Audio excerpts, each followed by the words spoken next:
And I call the March 2025 South Carolina Department of Transportation Commission meeting to order. For those that have not silenced your cell phone, please remember to do so.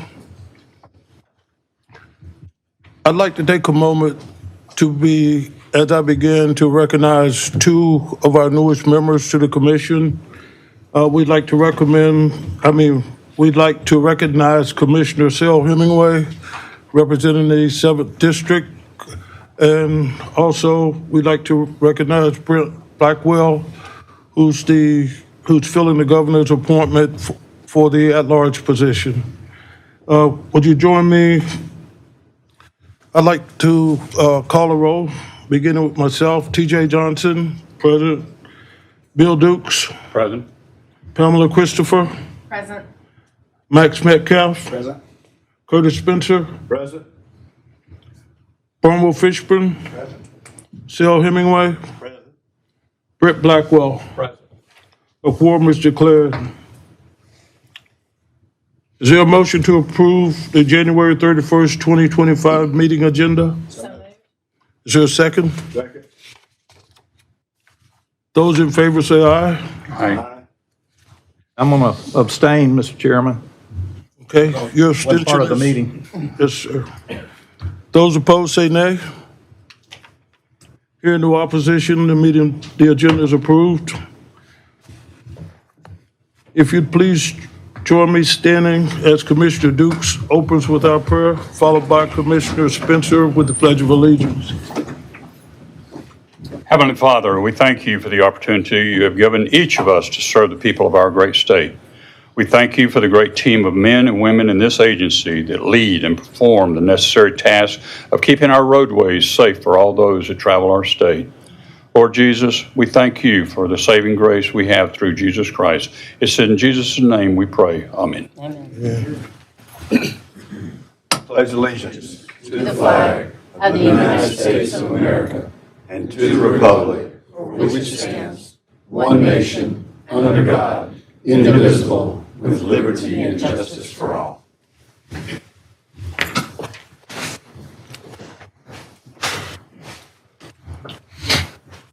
Move to item 6.1.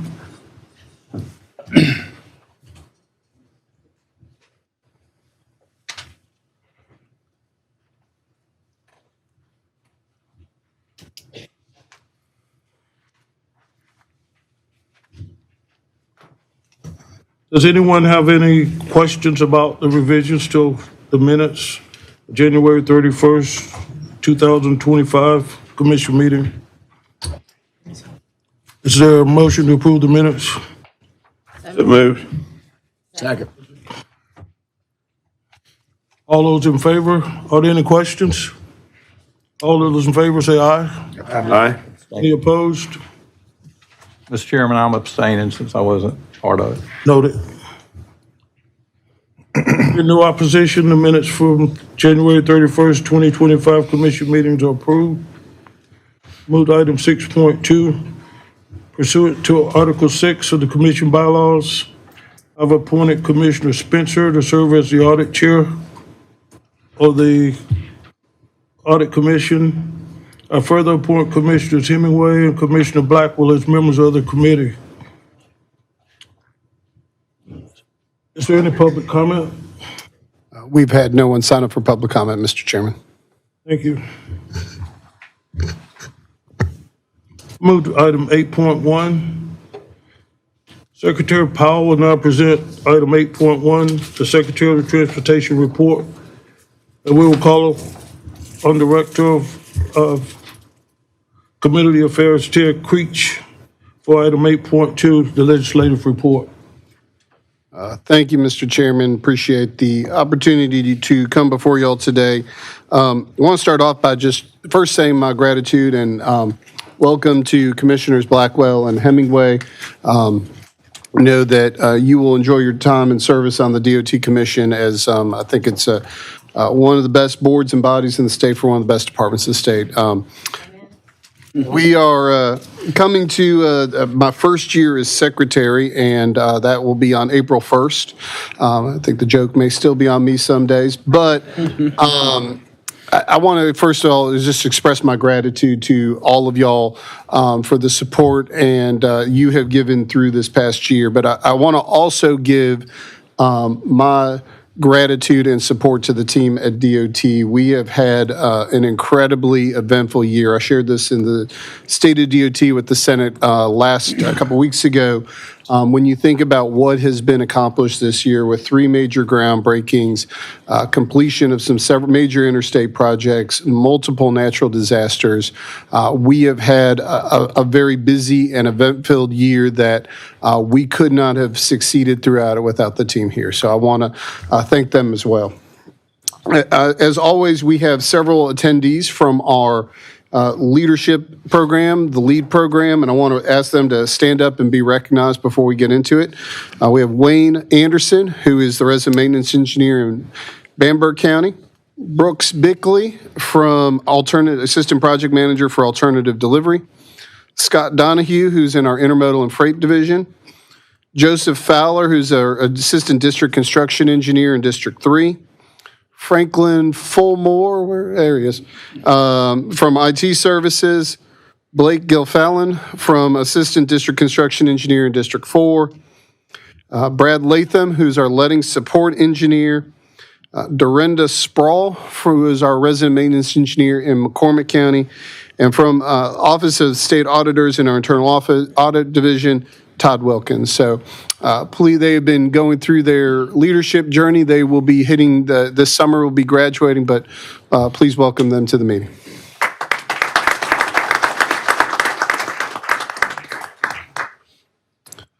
I'll start off my report with our safety statistics.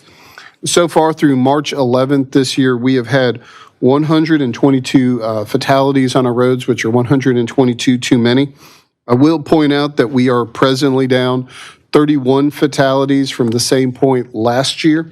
So we will continue to work with our partners in law enforcement on the enforcement and education side, and we will continue to do our projects to try to engineer solutions to improve safety on our roadways. When you look at the vulnerable road users, the bicycles, pedestrians, or our moped users in total, we are at 29 so far this year. That's up 1 from last year.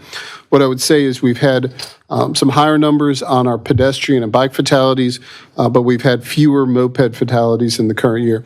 So we will continue to work on it. I think you're seeing a lot of news stories and project meetings happening for a lot of our road safety audit projects where we are going out trying to identify kind of tailored solutions to projects. So we've got a big one about to start up on Assembly Street here in Columbia, Gervais Street. We're having a public information meeting real soon. So I think kind of an effort that we're kind of continuing to build on to start bringing these numbers down.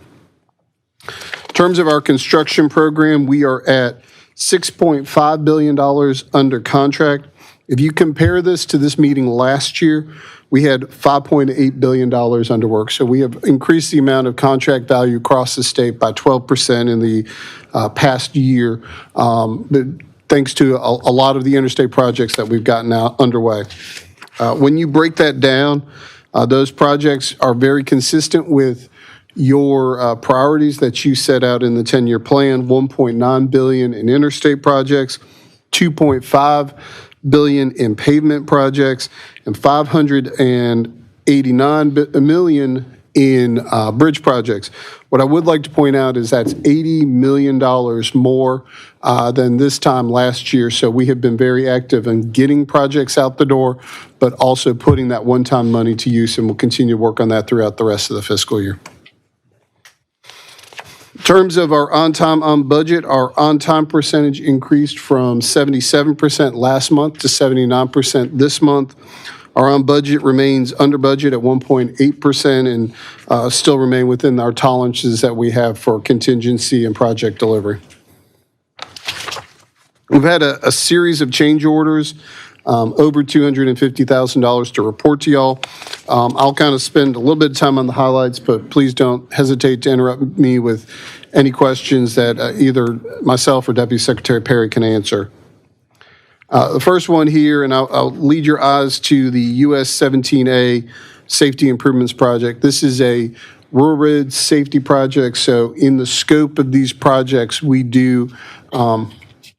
will do oftentimes adding a 4-foot wide shoulder to the road in addition to rumble strips, improved signage.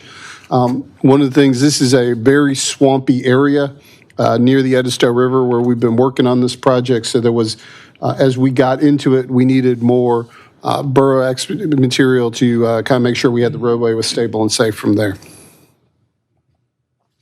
Moving on to the next round of change orders here. Would point your eye to the I-95 rehabilitation project.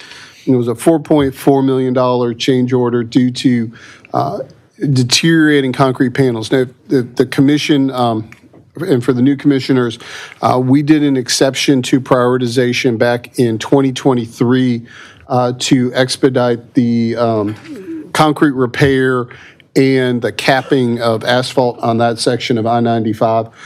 It was basically falling apart very rapidly. When we got into it, the deterioration was more rapid than had been anticipated. So this change order is based on the additional number of panels. We still anticipate no change in the delivery date from what we've reported before, finishing in February 2026. Mr. Chair. Yes. So, Mr. Secretary, was this design build or? Now, this was a bid build project. If it's not noted on here, design build, it is a bid build, is that correct? That would be correct, sir. Oh, okay. Mr. Chairman, I've got a question. Mr. Secretary, just for clarification, we approved one of these, the 17A change order last month. Yes, sir. So we just wanted to make sure the record shows Yeah. approving it twice, but how do we want to handle that? Yes, sir. We knew the second change order was coming. The engineer record had a bust on the bar excavation, as Secretary Powell said. So the dates that I gave you for 17A were correct. They haven't changed. June of 2025 is completion for that one. And as the Secretary said, we also knew that the panel change orders were coming for 95. So that's still February of 26. Everything that I sent you, sir, as far as dates for those low country projects, they're still correct. Moving on to the last set of change orders here, we have done a series of change orders on our emergency repair projects that came out of Hurricane Helene. And so there were repairs that we added to the scope of our SC70 project repairs that we were doing in Orangeburg County. We have, as y'all aware, and you see kind of from time to time, we bid out an anticipated quantity of guardrail in a given year to do the repairs that go on. Obviously, we had a tremendous amount of guardrail get crushed by falling trees during the storm. And so working with our federal highway partners, we have been executing change orders against those contracts so that we can repair those guardrail needs, and have largely wrapped up that work across the state. We had one emergency procurement since the last meeting. That was bridge repairs on College Park Road on I-26. This is the overpass there at the exit. We had a track hoe on a trailer bed hit several of the piers, not the piers, the spans of that bridge. That occurred on February 6th. In combination of our contractor partners as well as the District 6 bridge crew, we were able to get that bridge fully reopened in 20 days, thanks to that work, which had some major traffic implications down in the Charleston area. In terms of our progress of our 10-year plan, you see our 4 key pillars here of rural road safety, paving, bridges, and interstates. Do want to highlight kind of what's been done in the past year. In the past year, we have added 154 miles of rural road safety projects, 1,400 miles of paving projects, 56 more bridges, and 2 more miles of interstate lane widening projects. So we have been very active this past year in delivering for the people of South Carolina. Digging into the specifics here on each one of the programs, rural road safety have gotten another 16 miles to contract since our last meeting.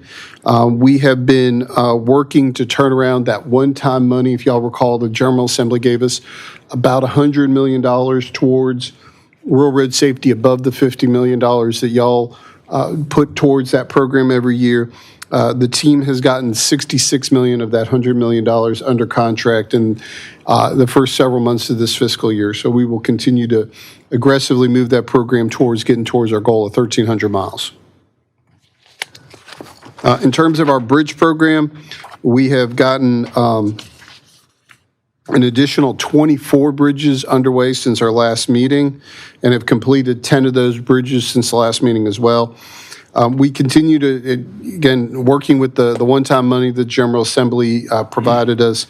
We've already gotten $67 million of that program under obligation, under contract, and we anticipate letting another 28 bridges before the end of this fiscal year. So we will be on track for a very robust year in bridges thanks to the investment that the General Assembly provided us. And our interstate program continues to move along with projects all across South Carolina.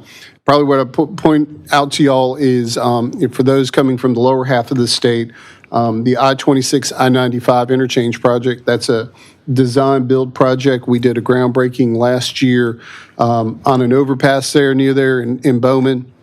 They have gotten out of the design phase, and you are starting to see construction really get underway. So you will continue to see that project as they build the two flyovers to improve the operation of that interchange. Our report on our new gas tax trust fund. To date, we have collected just shy of $4.8 billion, of which almost $4.6 billion were dedicated towards road construction projects. Looking at our commitments, again, I think balancing a healthy, making sure that we put every dollar to use. We have gotten $5.1 million of projects. We believe that's a reasonable, consistent level. You'll see in here that a lot of our bills for debris coming out of Hurricane Helene are been listed as a specific line item, and we've been using these funds in anticipation of reimbursement to help maintain cash flow, but also deliver for the people of South Carolina. We are now well over 5 million cubic yards of debris that's been picked up. You put that into context, that's enough to fill the Empire State Building 3.5 times. So we have a few more counties to wrap up in, but we will be finishing later this spring. But a tremendous effort, definitely the largest debris mission that we know of, at least since Hurricane Hugo. And we're trying to find that kind of the numbers on that one, but it is definitely one of the largest ones we've done in nearly 40 years. We had, as required by law, the surplus property that had been surplus by the department in the past year. The one I'll probably point your eye to is in Beaufort County, the US 278. That is us giving the town of Hilton Head Island the former Cross Island Parkway offices now that we've fully decommissioned the toll facility on that road. And then in terms of accomplishments and kind of major items to share, obviously, I think the biggest one, I'm thankful for all the commissioners who came. We did a groundbreaking on the Scout Motors interchange, a very accelerated project to get ready for the new manufacturing facility coming there. We are going to be accelerating the Cannon Campground Bridge in Spartanburg County. We're working to repair it. We're going to move ahead with an accelerated repair. And then I talked a little bit about the College Park Road and just the team effort that got that reopened in basically less than 3 weeks' time. With that, pending any questions, I will ask Director Creech to come up and deliver the legislative report. Good morning, Mr. Chairman, Commissioners, Secretary. Been a very busy couple of months at the State House since they began their two-year session back in January. You should have a legislative report before you, but I'll hit just a couple of the highlights. The South Carolina House passed its version of the 2025-2026 state budget last week. The budget includes a reduction of state income tax rate from 6.2% to 6%. a $1,500 raise for state teachers, and a state employee raise of 2% or more based on occupation and time in service. Specific to SCDOT, the House budget provides $200 million of additional non-recurring funding for bridges, $50 million for Hurricane Helene expenses not reimbursed by the federal government, and $9 million in road safety enhancements, a budget line that will apparently be further defined later. The House also maintained our $120 million recurring revenue for state matching funds and $3 million for off-interstate litter pickup. DOT had requested an additional $5 million for off-interstate litter pickup. So overall, this closely matches what we requested, so we appreciate the House's support of our mission. The Senate is now beginning its budget process. We presented our budget request to the Senate Finance Subcommittee on March 12th. The Senate is scheduled to vote on the budget package, on its budget package, the week of April the 20th. Of course, it will then go back to the House and a conference committee to hopefully have a new budget in place by July 1st. We're also working on other legislation. House Education and Public Works Subcommittee unanimously passed SCDOT's procurement bill. The bill moves to full committee now. It would enable us to build mass transit facilities and rest areas in our rights-of-way and obtain transportation planning services under SCDOT's procurement code instead of the general state procurement. The same subcommittee also recommended to its full committee a bill that would extend Act 36's sunset date by 5 years from July 2026 to 2031.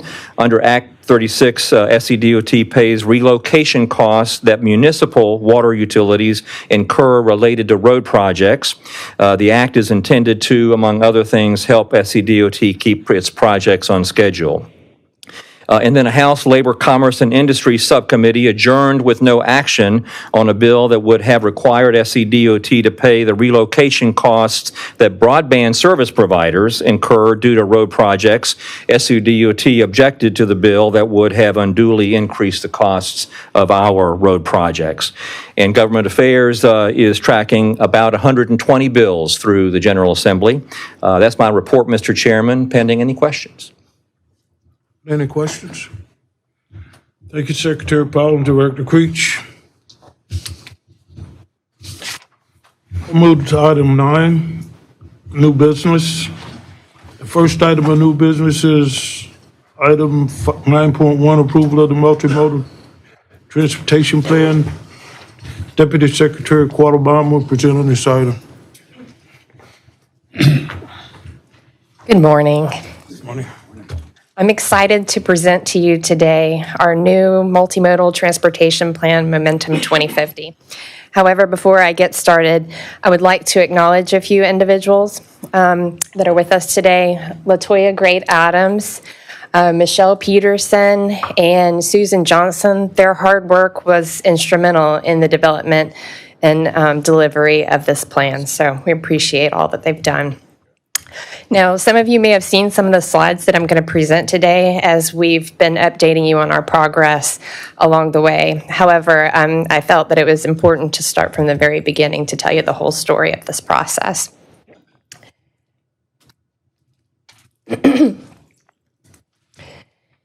So the acronyms that you'll see on the screen are our 3 major planning documents that the department completes.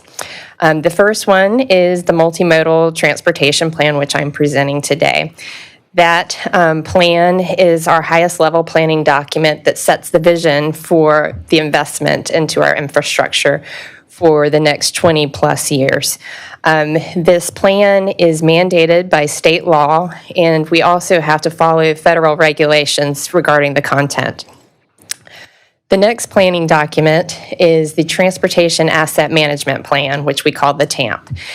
That plan takes the vision from our Momentum 2050. It analyzes our current and projected conditions of our infrastructure, and then it starts to run scenarios that will ultimately develop into our next 10-year plan that we'll focus on. And that plan is a federal requirement. And the last plan is the statewide transportation improvement program. And that plan is where we allocate funding towards projects in the future. That is a federal requirement as well. So one of the key components in the development of this plan is to engage with the public. We had stakeholder meetings, and we also issued a survey to the public. And what we found is when we asked which category is most likely to impact your daily travel, we received an overwhelming response that congestion was their number one concern. And so that had to be taken into consideration with the development of this plan. Another component that needs to be considered before we develop the plan was emerging trends in the future that can really affect our infrastructure. So we've highlighted 3 trends in the plan. We had our growing ports, our growing population, and changing in technology. So South Carolina ports are having a major impact on our state. As they continue to grow, so does our economy, which is great. However, our system is starting to feel a little bit of the strain. On this slide, you'll see that the Charleston ports moved approximately 3.6 million containers through their facilities in 2024. By 2050, they will have the capacity to move 10 million containers through their facilities. That's significant growth, which we have to accommodate. And speaking of growth, South Carolina is the fastest growing state in the nation right now. We are expected to have a population of over 6 million people by 2040. However, that growth is not evenly distributed across the state. On this screen, you can see where the counties in blue will have the most significant population in the future. So that'll be along our coastal regions, and a little bit in the Midlands, and several counties in our upstate. However, there are multiple counties where the population is remaining stagnant and even declining. So those factors will need to be taken into consideration as well. And electric vehicles, though they're not a significant part of our fleet in South Carolina right now, they are on the rise, and they are going to affect us for a variety of reasons. As you've heard, they're heavier, they have a lower center of gravity, so it's going to change the way that we plan for safety on our facilities and some of our maintenance as well.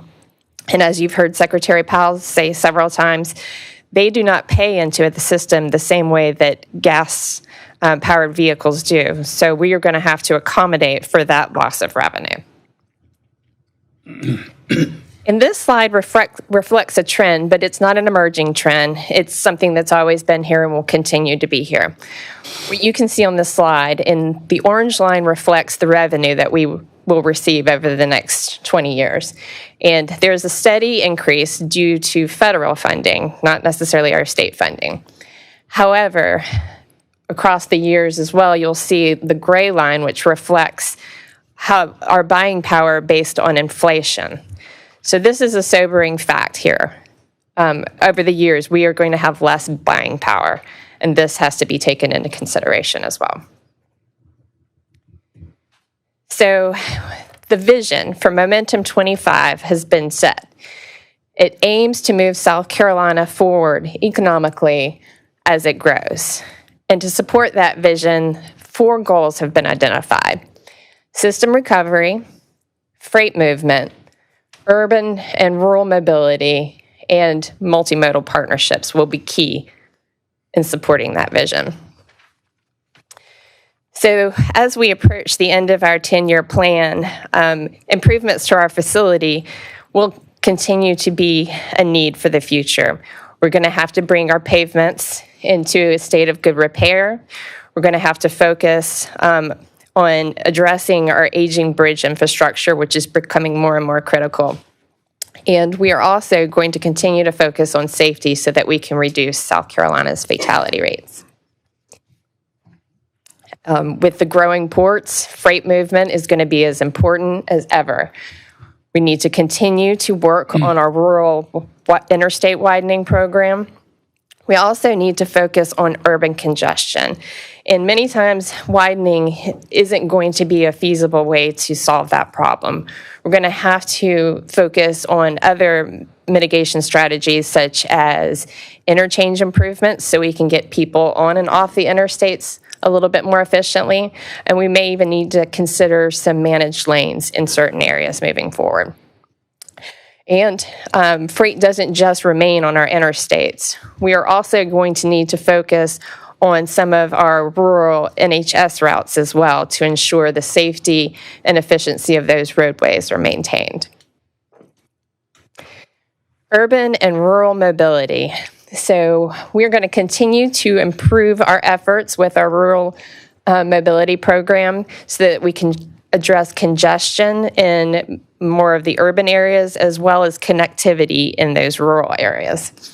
And then also, we used to invest a lot in widening projects to accommodate the growing congestion in areas. However, that's not always a feasible solution in every case. And we're going to have to start looking at other ways to address that issues such as signal retimings and access management projects where we are improving our existing footprint on our infrastructure. And we're also going to lean into improving transit so that we can accommodate our workforce development. And we also want to deepen our multimodal partnerships with, as I said before, with the expanded growth of our ports. We need to ensure that we're working with them so that we can accommodate their growth. And we also want to work with the railroads to ensure that we optimize freight rail operations throughout the state. So after we have developed our vision and outlined our goals to support that vision, part of the plan includes investment. So this slide here reflects our current investments in our programs and additional needs. The orange part reflects what we are currently investing in these 13 programs. The white part of the bar shows the additional needs that we will need to invest in the system in order to meet those goals. The bottom line reflects our pavement program. We've been pretty successful with improving our pavements, and we want to continue to invest in that plan in the same manner. However, there are a few programs that need additional investments. Our interstate program, safety program, our bridges, and rural mobilities. They're going to need additional allocations in the future in order to meet the growing demands. In addition to that, there are a few categories that are new that we would like to invest in as well. We'll have a rail program, truck parking and rest area program, as well as the strategic rural corridors program that I spoke about before to address our NHS system off interstate. So this slide really provides you a summary of that funding. In orange, you can see we are investing over $2 billion into those 13 categories currently. However, we need an additional $1 billion annually in order to meet all of those needs. That is a 30% gap in funding from where we are today that will need to be identified moving forward in the future. So that is a high-level summary of Momentum 2050. The next steps will involve going out to the public for a 30-day public comment period, and pending no substantial comments, at the end of that period, the plan will be officially adopted, which will tee us up to begin working on our next asset management plan, which I've mentioned before, our TAMP. We will take this vision from this plan and we will analyze our conditions, and then we will eventually be able to identify what will become our next 10-year plan, which is very exciting. So with that concludes my presentation, and I'd be happy to take any questions that you may have. Does anybody have any questions or revisions to item 9.1? Mr. Fisher. Well, on the railroads, I know what a pleasure it is to work with CSX. Yeah, I said that in a public meeting. I find it very distasteful dealing with those people, but is there any expansion at all in the rail system for the state plan?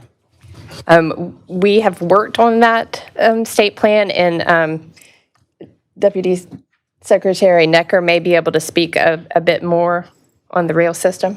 Yes, so when we presented that statewide rail plan in December, those had a lot of very implementable strategies. And quite frankly, they start with just building those relationships. We are in the works of getting kind of a rail subcommittee, bringing together those class ones and the class threes and people from the ports and kind of all those groups together, all the internal people at the DOT who work on Involve Rail, and just start working that plan. It's going to take baby steps for us to get there, but there's a lot of opportunity for us to improve those working relationships from there. It does appear to me that, given the projections of the port, up to 10 million TEUs, I think is the correct acronym, that's a daunting task in front of us, particularly 526, and the cost of that project to raise the bridge. Don Holt, it's going to be an incredible project, probably twice our entire budget right now for that one project. Am I correct in that? Yes, sir. It's a $7 million project. I believe $1 billion as of today. Billion, sorry. I went the opposite way for us bringing it down. Understood. Hey, Commissioner Fishburne, your question about new rail lines. The port is building the naval base NBIF project, and that is going to extend Norfolk Southern and CSX. They're going to loop down and swoop in because their goals are trying to use rail to ship a lot of the TUs that are going to be coming out of that Leatherman NBIF area. Yeah. I knew that was going to service the port. I was just wondering if there was any expansion of the existing railways, any new rails planning to be put down anywhere. So, Commissioner, kind of two things I'll point out that have been kind of underway across the state. So Palmetto Rail, which is a part of the Department of Commerce, they are actually right now actively building a new rail line basically to serve the Camp Hall facility coming off of the CSX line up in Berkeley County. So that's an active project they're working on. We've done projects with, and we're going to be having an event. The Ports Authority is going to have, we'll be participating in it. We've done a grant in cooperation with them to improve several sidings on the Norfolk Southern line, as well as at the Inland Port Greer, to move that freight along from there. So I think kind of what Momentum is proposing on the rail front is that we've been kind of at a point of various projects coming along where we could get federal funds. This really would begin the process of DOT being able to support the development of rail in the state. Again, it's a $6 million number, be able to match funds for federal grant programs, things like that. And it leads into my belief sometimes that we could have maybe a more cooperative relationship with the railroads than we have right now. Okay. Well put. Okay, thank you. Mr. Chair, if I may. Deputy Secretary Calderon, I do not have a question. I just want to tell you how impressive and thorough this presentation. And really appreciate you and your team and everything you've put into it and the time. Also, I just really love that the SCDOT team has involved public input on this and really taken all their input and put it into the responses that you've gotten, the action that we'll take. So thank you for that. Thank you. Thank you. Is there a motion to approve item 9.1, the multimodal? So moved. Second. So I make the following motion that in accordance with South Carolina Code Section 57-1-370A, the Commission approves the adoption of Momentum 2050, the State Multimodal Transportation Plan. The plan is to be open for 30 days of public comment, with any substantive comments to be provided to the Commission or its consideration. We have a motion. Is there a second? Second. Is there any discussion? All those in favor say aye. Aye. Opposed, say nay. Hearing no opposition, item 9.1, the multimodal transportation plan is approved. Thank you. We'll move to item 9.2. The next item of new business is item 9.2.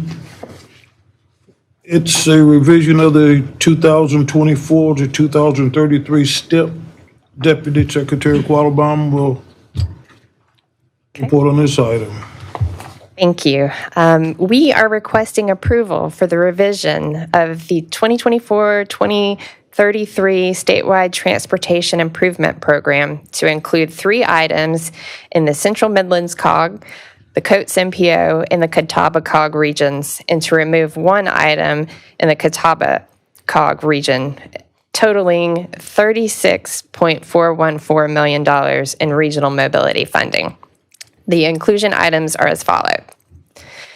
$18.575 million in PLPE right-of-way and construction phases for 4 intersection improvements and 8 signal timing improvements in the Central Midlands COG region.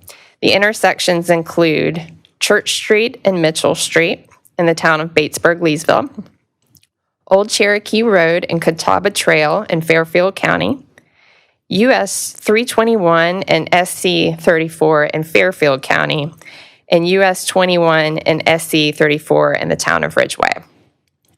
The signal retiming projects are located in the city of Newberry, the town of Batesburg-Leesville, the town of Prosperity, Fairfield County, Newberry County, and the town of Winsboro. There are various signals throughout those locations. The next item is $11 million in PE, right-of-way, and construction phases of work for 1 intersection improvement and 3 signal retiming projects in the Coates MPO region. The intersection is Kittywake Drive and 2 Notch Road in Lexington County, and the signal retiming projects are located in Lexington and Richland counties. The third inclusion item is $7.725 million for PE, right-of-way, and construction phases of work for 3 intersection improvement projects in the Catawba COG region. They include Great Falls Highway and Chester Avenue in Chester County, Beltline Road and Marnock Highway in Union County, and US 521 and Rebound Road in Lancaster County. The item to be removed is $886,000 in the construction phase of work for the system improvement of Taxahall Road in Lancaster County in the Catawba COG region. That project, the scope of work was changing to where it was just going to become a resurfacing project, so we will let our pavement program handle that, and those funds will go back into regional mobility to do other improvements in the area. And with that, that concludes my approval. Does anybody have any questions about our revisions to 9.2? Mr. Chairman, if I might add, the projects that you have here before you that are being added by the Central Midlands, Coates, and Catawba Council of Governments are really an outcome of a process we've started over the past few years to work towards getting the MPO. These were pilot MPOs and COGs that we had used to do a more data-driven process to look at improvements that can drive more throughput through kind of existing footprints. So you kind of see that from our workshops and discussions over the past few years, this is kind of the first outcome of that process. So kind of wanted to close the loop on that you will likely see more projects like this, and we'll be kind of encouraging, and Deputy Secretary Quattlebaum had a workshop with the MPOs and COGs last week, really trying to move them towards a data-driven approach so that we can look at things that do work to improve the operations of the system and moving forward. Any more questions? Is there a motion to approve item 9.2, revisions to the 2024 to 2033 STIP? So moved. Got a motion, second? Second. There's a motion and a second. Is there any more discussion? All those in favor say aye. Aye. All those opposed say nay. Hearing no opposition, item 9.2, revision to the 2024 to 2033 STIP is approved. Thank you, Deputy Quattlebaum. Thank you all. We'll now move to item 9.3. Revisions to the 2024-2033 STIP. Next item is going to be presented by Secretary Neckler. Good morning. So I'm requesting commission approval to amend the 2024 to 2033 STIP to include 7 transit projects. The first 2 inclusions are for the City of Spartanburg and Spartanburg Regional Health System. Both of these transit operators will use this specific Federal Transit Administration funding for their operating and capital expenses. While SCDOT is the direct recipient of these funds, we authorize those small urban areas to apply directly to the FTA for them. Item C is for the Greenville Transit Authority to include their Enhanced Mobility for Seniors and Individuals with Disabilities formula funds and their buses and bus facility. They intend to use these funding for capital expenses. Item D is for the Clemson Area Transit, and it is their Enhanced Mobility for Seniors and Individuals with Disabilities. They also intend to use it for capital expenses.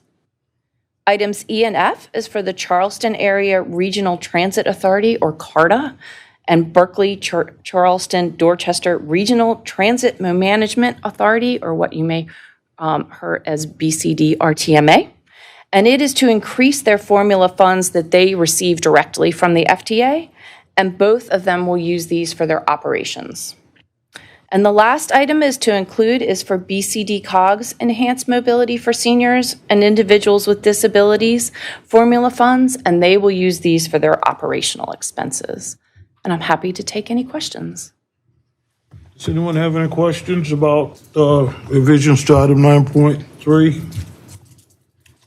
If not, is there a motion to approve 9.3, revisions to the 2024-2033 STIP?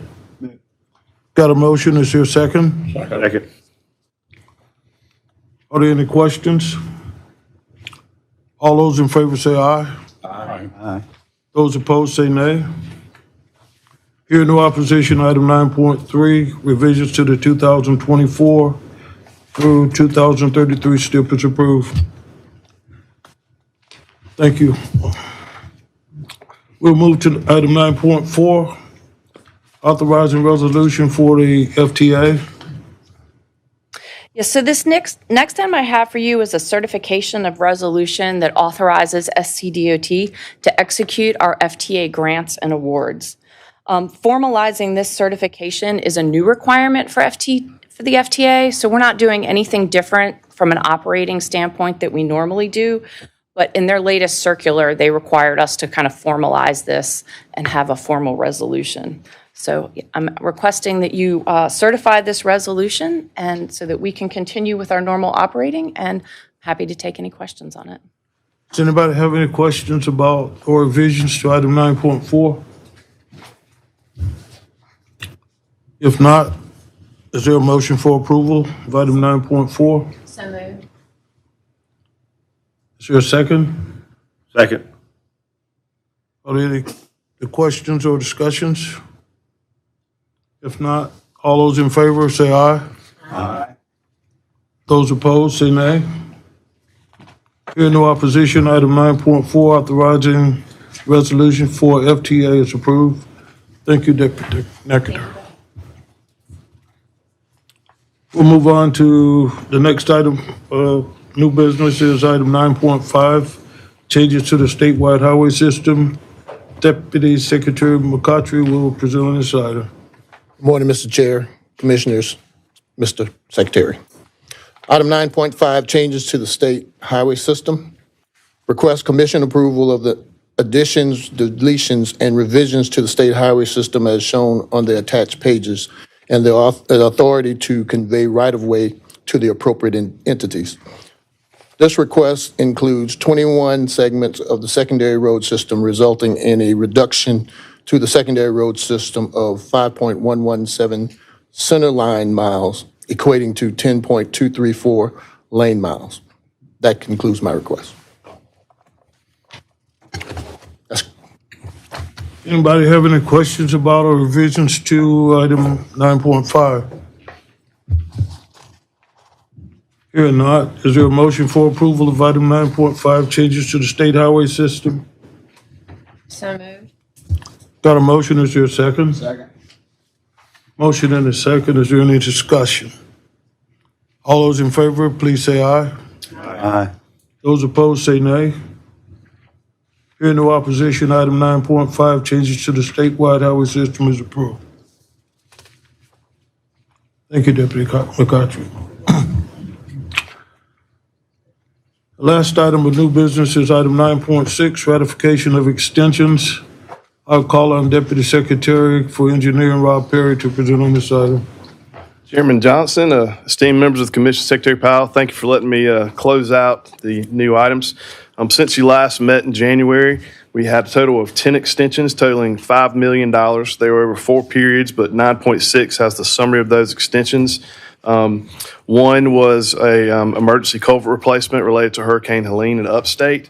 The majority of the other ones, the other 9 were all pavement related. I think I spoke with somebody yesterday. It was where we might stop a project at a county line, but if we don't extend the resurfacing by a few hundred feet or 1,000 feet, we're just going to have this uneconomical remainder, for lack of a better term, that's in poor shape. So those are what those extensions are about, the other 9. But pending your questions, that was fun. Pending your questions, I respectfully request consideration for ratification of the extensions on item 9.6. Thank you, Deputy Perry. Does anybody have any questions or revisions to item 9.6, ratification of extensions? If not, I'll entertain a motion to approve item 9.6, ratification of extensions. So moved. Got a motion, is there a second? Second. Got a second. Is there any further discussion? Not all in favor, say aye. Aye. Those opposed, say nay. Hearing no opposition, item 9.6, ratification of extensions is approved. Thank you, Deputy Perry.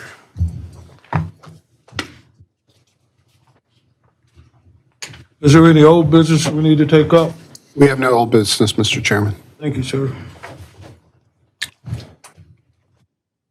We'll move on to commissioner comments. I'll call on my fellow commissioners for their comments. We'll begin with Vice Chairman Dukes. Well, very simply, my comment is that a sincere welcome to our new commissioners, Commissioner Hemingway and Commissioner Blackwell. Thanks, sir. Pleasure to have you with us. And again, as always, my many thanks to the staff for what you do for the citizens of South Carolina and their roadways. Thank you. Okay. Commissioner Christopher. Yes, I'll echo that. So we're glad to have you joining us, Commissioner Hemingway and Commissioner Blackwell. So welcome. We're glad to see us almost fully.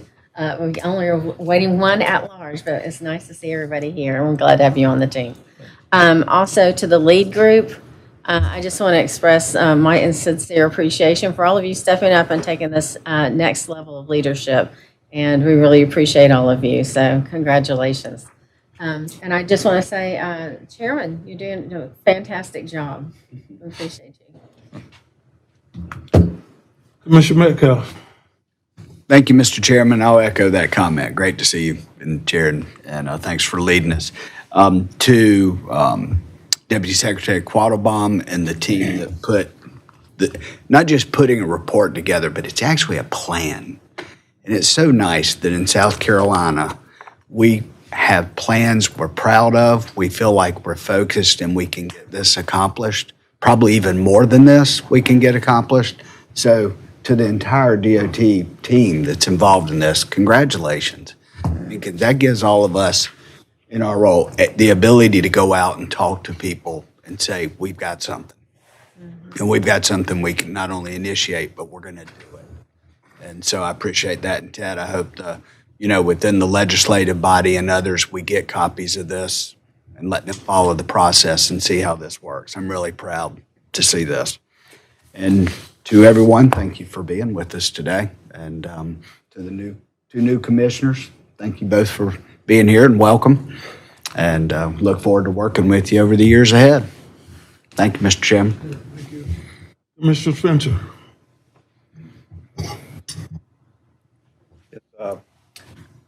Is it on? Welcome to our new members. I'm glad to have you all on board. And Mr. Creech, I just wanted to thank you for your hard work for dealing with the legislature and working on behalf of the state. And thank you for you and your team for all the hard work you put into these last few months. I know it's been interesting, and thank you for keeping on going. Thank you. Commissioner Fishman. I'd also like to welcome the new commissioners and congratulate the chairman on a good job. I want to congratulate Commissioner Spencer on being the audit committee chair. He begged for that position and we gave it to him, and we expect him to do well with it. And I wanted to thank the staff for always promptly answering our questions and trying to be as helpful as they can be, and a shout out to District 6 District Engineer Tim Henderson. He's always been super helpful for me down in that low country part of the woods, and I'm very, very appreciative of him. And everyone else, thank you again for everything y'all do. It's a wonderful job. Thank you.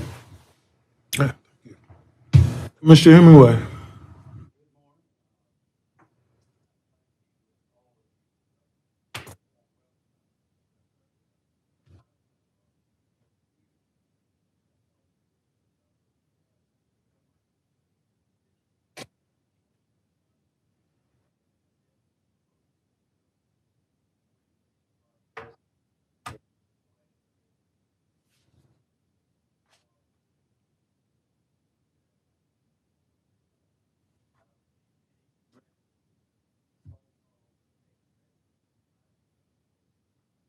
And commonplace response has been, thank you, I think. So we'll see how things go, but I'm excited to be here and look forward to working closely with all of the staff as well as commission members as we work to move forward and make South Carolina transportation resources certainly more accommodating and more safe for all of the citizens in the state. So thank you, and look forward to many good meetings ahead. Thank you. Mr. Blackwell. Thank you, Mr. Chairman. It's an honor to be here.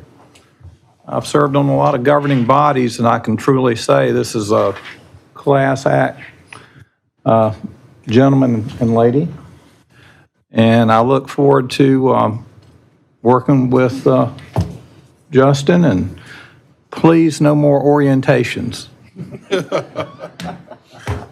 I'm still recovering from yesterday, but it's an honor to be here. Thank you. And finally, I'd like to, again, welcome the new commissioners.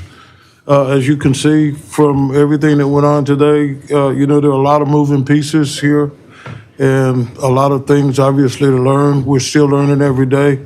But along those lines, I'd like to thank the staff for taking the bull by the horn and wrestling down all the things that are going on. And we understand that nothing's normal.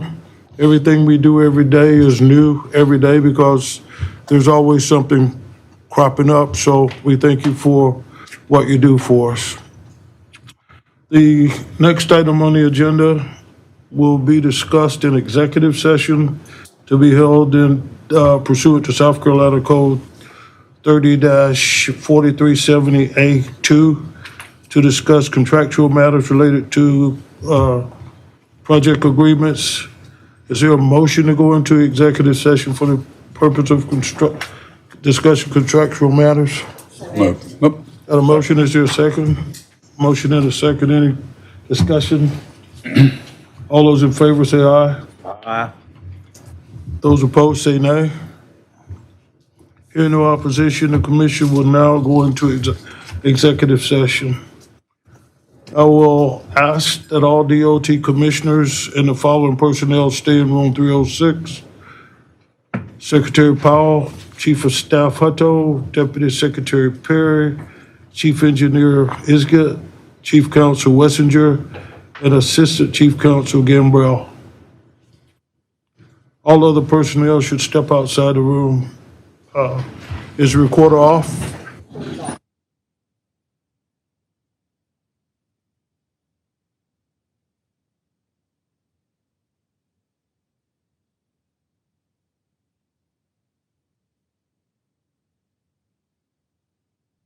Course of action.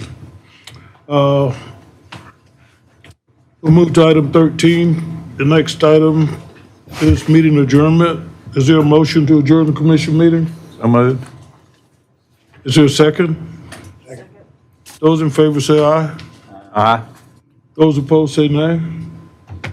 Hearing no opposition, the meeting of March 20, 2025 was adjourned at 10:55. The audit committee will meet in 15 minutes, in room 306. Good to see you.